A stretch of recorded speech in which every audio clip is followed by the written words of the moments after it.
देख सकते हैं यह जो है आपका अमीबा है। आज की क्लास में हम लोग इन्हीं के बारे में पढ़ेंगे लोग कि अमीबा क्या होता है, वो अपने भोजन में उनके पोषण किस प्रकार से होती है। चलिए क्लास को स्टार्ट करते। गुड मॉर्निंग स्टूडेंट, कैसे हो आप सब? आई थिंक अच्छा होंगे, मस्त होंगे, स्वस्थ होंगे, ज़बरदस्त होंगे, पढ़ाई लिखाई में व्यस्त होंगे। चलिए आपसे एग्ज़ाम जो है आपके नज़दीक आ गया है और कड़ी मेहनत करने की अब समय आ गई है। यह जो होता है हर साल पूछा जाता है, अमीबा में पोषण की विधि को लिखे, और इस साल भी पूछे जाने की संभावना है।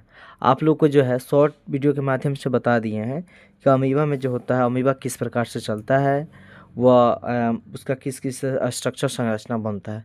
फिर भी यहाँ पे पूरा डिटेल्स में बताने की कोशिश करूँगा। अमीबा में पोषण किस तरह से होता है, देखिए अमीबा है, स्पष्ट सब देख सकते हैं। चलिए क्लास को स्टार्ट करते हैं। जब अमीबा अपने खाद्य कणों को देखता है तो अपने शरीर की सतह से एक उंगलीनुमा संरचना बनाता है। देखिए जब अमीबा जो होता है, जब अमीबा अपने खाद्य कणों को देखता है तो वह अपने शरीर से उंगलीनुमा संरचना बनाता है।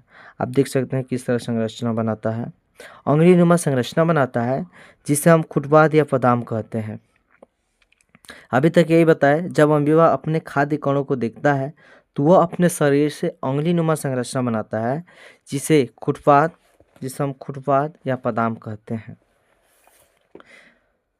इसके द्वारा भोजन को घेरकर अमीबा खाद्यान्य या रिक्तिका बनाता है। अब इसके द्वारा क्या होता है, भोजन को घेर देता है और वह खाद्यान्य या रिक्तिका बनाता है। उंगलीनुमा संरचना बनाकर उस खाद्य कण को घेर देता है और वहाँ पे खाद्यान्य या रिक्तिका बनाता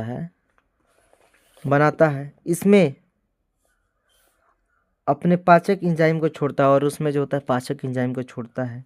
ये पाचक एंजाइम भोजन के जटिल अवयवों को सरल अवयवों में तोड़ देते हैं, जिसमें भोजन का पाचन हो जाता है।